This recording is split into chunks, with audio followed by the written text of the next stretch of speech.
এটা প্রধান তো আপনার ইসের আসামি কি বলেন নাম হুকুমের 1 নম্বর আসামি তো ভাই প্রার্থী নিজে যে প্রার্থী ছিলেন সে নিজে হুকুমের 1 নম্বর আসামি মামুনুল হক। ত্রয়োদশ জাতীয় সংসদ নির্বাচন ঘিরে উত্তাপ থামছে না। কেন্দ্র দখল ও বিএনপি নেতাকর্মীদের ওপর হামলার অভিযোগ তুলে জামায়াতে ইসলামী নেতৃত্বাধীন 11 দলীয় জোটের প্রার্থী মামুনুল হককে প্রধান আসামি করে একাধিক মামলা করার ঘোষণা দিয়েছেন সংসদ সদস্য ও শিক্ষা প্রতিমন্ত্রী ববি হাজ্জাজ। অরাজকতা করতে চেষ্টা করেছে, ওই মুহূর্তে আমি বিএনপি হাইকমান্ডের সাথে কথা বলে তাদেরকে ইমিডিয়েট মানে সারা জীবনের জন্য দল থেকে বহিষ্কারের আদেশ এনে দেব। রোববার সকালে রাজধানীর ধানমন্ডির একটি বেসরকারি হাসপাতালে আহত নেতাকর্মীদের দেখতে গিয়ে তিনি অভিযোগ করেন, নির্বাচনের দিন একাধিক কেন্দ্রে মামুনুল হক নিজে উপস্থিত থেকে হামলার নির্দেশ দিয়েছেন। তার দাবি, এসব ঘটনায় শতাধিক নেতাকর্মী আহত হয়ে চিকিৎসা নিয়েছেন, কয়েকজন এখনও হাসপাতালে ভর্তি।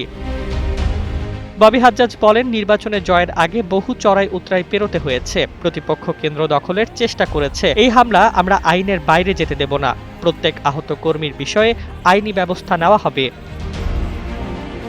তবে অভিযোগ সরাসরি নাকচ করেছেন মামুনুল হক। তার বক্তব্য, ভোটের দিন বড় কোনো সংঘর্ষ হয়নি, বরং একটি কেন্দ্রে গেলে তার ওপরই চড়াও হওয়ার চেষ্টা হয় এবং পুলিশ ও সেনাবাহিনী উভয় পক্ষকে ছত্রভঙ্গ করে। আহতদের দায়ও তিনি আইনশৃঙ্খলা বাহিনীর ওপর চাপান।